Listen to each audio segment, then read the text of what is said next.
I remember coming to see our Maggie's just after the King being diagnosed. Nobody could say anything at the time. That was quite difficult. I almost said something, but I felt that it wasn't the time to say.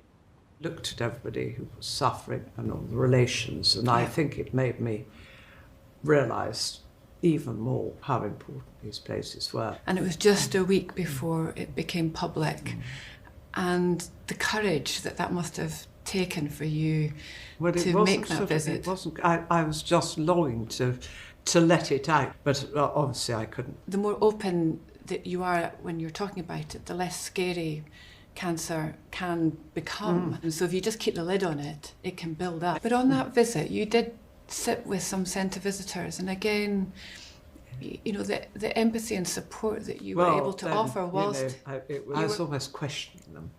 I didn't want to pry too deeply, but normally when I went in, I was just talking to them. But I don't know. I felt it's much more deep.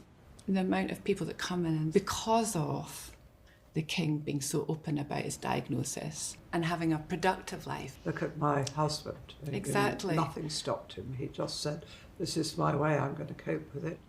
The number of male users of Maggie's has gone up.